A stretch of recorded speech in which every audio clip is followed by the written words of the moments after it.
So before I even start, just have a look at this bike.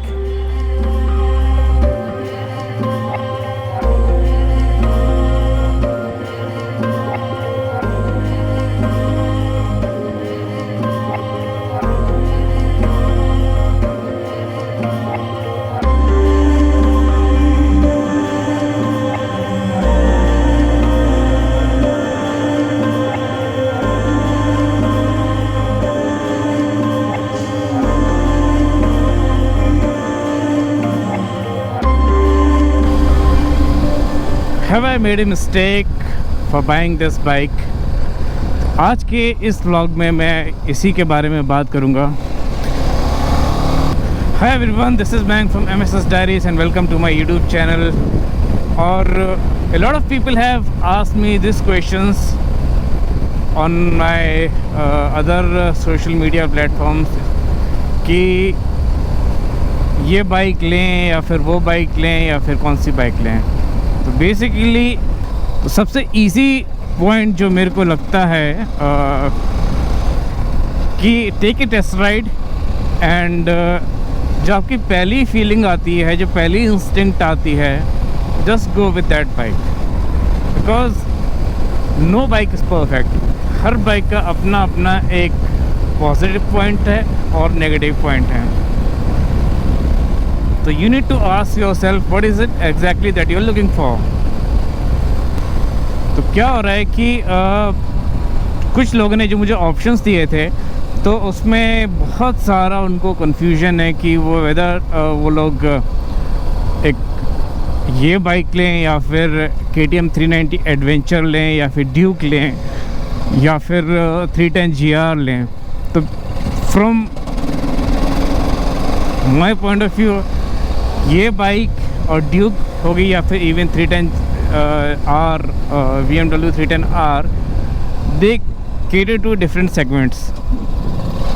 तो पहली चीज़ है, अपने आप से आप ये सवाल करिए कि आपको एक एडवेंचर बाइक चाहिए या स्ट्रीट नेकेड चाहिए या फिर रेसिंग बाइक चाहिए.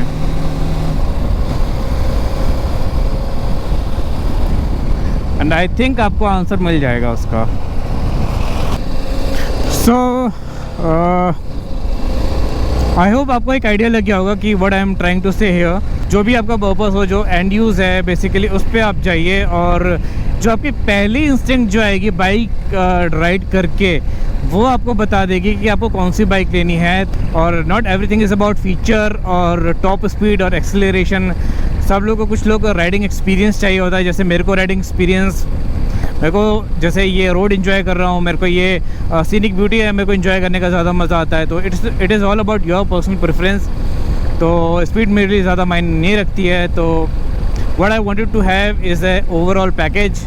तो वो मुझे इस बाइक में मिला है and I am very happy that I made this decision for buying this bike. तो trust me, this is one of the best bike available in this category, and thanks to BMW for offering this kind of a bike for Indian market. तो I hope आपको समझ में आ गया होगा why I bought this bike. तो सबसे पहली चीज़ इस बाइक की मुझे पसंद आई थी वो यही थी, इसका जो लुक था और इसका जो साइज़ अपीयरेंस था वो इमीडिएटली कैच होता है. वीडियो में आपको समझ में नहीं आएगा, लेकिन आप जब इसे पर्सनली जब आप टेस्ट राइड लोगे तब आपको समझ में आएगा. बहुत सारी बाइक मार्केट में आज ऑप्शन अवेलेबल हो गया इन एडवेंचर कैटेगरी में. हर बाइक का अपना अपना एक पॉजिटिव और नेगेटिव पॉइंट है. Even if you listen from vloggers point of view, जो प्रोफेशनल राइडर्स हैं, they are riding so many bikes back to back. उनको अपना पैसा नहीं डालना है, आपको अपना पैसा डालना है. मेरा जो पर्पस था इस बाइक को लेने का वो यही था कि मेरे को इससे टूरिंग करना है और थोड़ा बहुत ऑफ रोडिंग करना है. बेसिकली एनी ट्रेल्स जो भी मिलें वो इस बाइक पे मैं कंफर्टेबली कर सकता हूँ. I have had the option of Duke 390 adventure, but it's all about personal preference. मैंने काफ़ी बाइक को देखा, परखा, बट मेरे को नहीं समझ में आया बाइक को. ये जब बाइक का मैंने जब टेस्ट राइड लिया, this came to me as a complete package. इसके बाद मुझे लगा ही नहीं कि I should go for any other option. तो बेसिकली 3 चीज़ें जो इस बाइक के नेगेटिव पॉइंट्स हैं वो पहला है इसका सेल्स और service spare part, they are slightly on higher side. Second thing जो इस चीज़ की मुझे पसंद नहीं आती है वो है इसका fuel tank capacity should be on higher side. और तीसरी चीज़ जो मुझे सही नहीं लगती है वो है इससे रिलेटेड एक्सेसरी जो मार्केट में अवेलेबल हैं वो भी थोड़ा हायर साइड पे हैं। तो these are all negative points. एक चीज़ इशू बाइक में आया, मुझे भी पता नहीं था कि इसका जो बाइक का जो स्टार्टर था वो प्रॉब्लम क्रिएट कर रहा था, बट इतना ज़्यादा नहीं हो रहा था, स्टार्ट हो रही थी बाइक, थोड़ा सा डिले ले रहा था 1 और 2 सेकेंड्स का। तो ये बात मुझे अनिल जो वहाँ पे वर्कशॉप सुपरवाइज़र है उन्होंने ये बात मुझे खुद ही एनालाइज़ किया उस चीज़ को और वो रिप्लेस कर दिया। तो which is a good thing from the company. मुझे कहीं पे भी आर्गूमेंट नहीं करना पड़ा, बिल्कुल भी बहस नहीं करनी पड़ी। तो उन्होंने कंपनी के पार्ट से ये चीज़ चेंज करी। तो बहुत ज़्यादा मेरे को इशू नहीं आ रहा है जैसे बहुत से लोगों को वाइब्रेशन का लग रहा है या फिर बहुत ज़्यादा कुछ उनको गियर मिस हो रहे हैं। मेरे को ट्रस्ट मी, मेरे को ऐसा कोई भी टच वुड अभी तक इशू मेरी बाइक में नहीं आया है and everything is working very smoothly. The bike is performing very good, very well. इसका इंजन पावर भी बहुत अच्छा है, you get a very decent amount of power, बहुत कम नहीं है, बहुत ज़्यादा नहीं है। And it is we are बहुत से लोग 150 सीसी पे लद्दाख कर देते हैं। तो इस पॉइंट ऑफ व्यू से जो इसमें पावर है that is very much sufficient for you, I am telling you. This is how the bike is looking. These are from Benidos pit stop and same Benidos pit stop. ये cost करा मेरे को around 3850 का and this costed me for about 5500। काफ़ी इससे wind blast cut होता है बहुत। ये this is much needed accessory.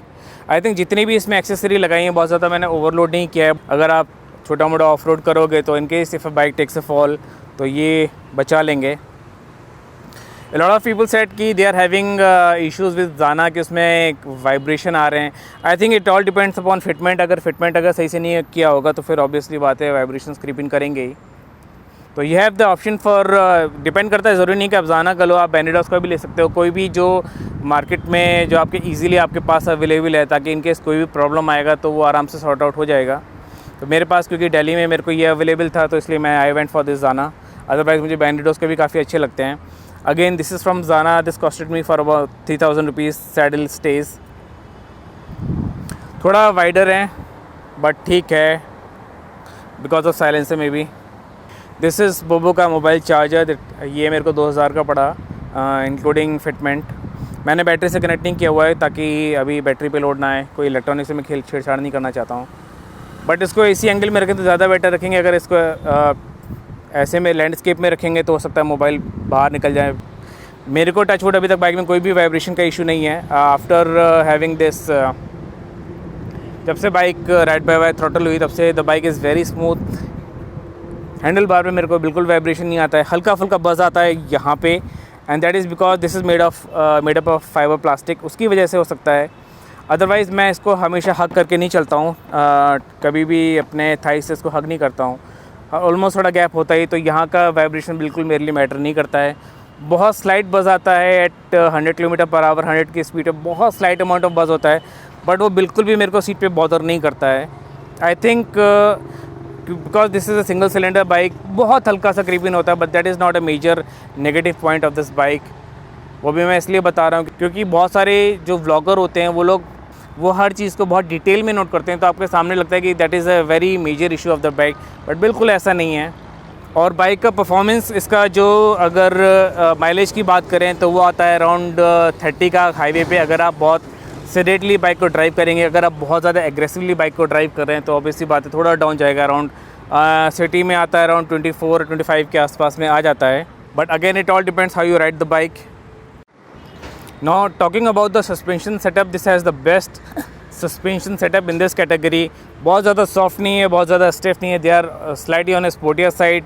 और आप बाइक को आप कैसे भी इस बाइक को आप मनूवर करो और जो इनका रिस्पॉन्स है दे आर वेरी गुड। मैंने ऑफ रोडिंग भी किया, ऑफ रोडिंग में भी बाइक को आराम से मेरे को ये बाइक सपोर्ट करती है। इसका ग्राउंड क्लियरेंस बाइक का बहुत अच्छा है, तो कहीं पे भी अगर आप ऑफ रोड करोगे तो फिर बहुत कम चांसेस है बाइक नीचे से लगे, बहुत ही एक्सट्रीम होगा तो ही चांसेस है, अदरवाइज़ तो नहीं है। हालांकि मैंने इसमें नीचे इंजन गार्ड लगवा लिया है। And talking about lights now, light bike की बहुत अच्छा परफॉर्म करती हैं रात में। कैमरे में समझ में नहीं आएगा बिकॉज जो फ्रेम रेट होता है और जो कैप्चर हम लोग जिस एक्सपोजर पे कैप्चर करते हैं तो वो जस्टिफाई नहीं करता है, बट ट्रस्ट मी रात के टाइम इनका जो स्प्रेड है, जो थ्रो है, दे आर अमेजिंग और स्ट्रॉन्ग DRL सही है। अभी थोड़ा वही फ्रेम रेट का इशू आ रहा है, इसकी वजह से फ्लिकर कर रहा है ये स्क्रीन पे. After first service, the bike is performing really smooth, and seriously, I am loving every bit of it. The way she handles, the way she performs, the way she looks. और काफ़ी time से मैं bike जैसा लेने का plan कर रहा था, उस हिसाब से I think I am very much happy and satisfied with this bike.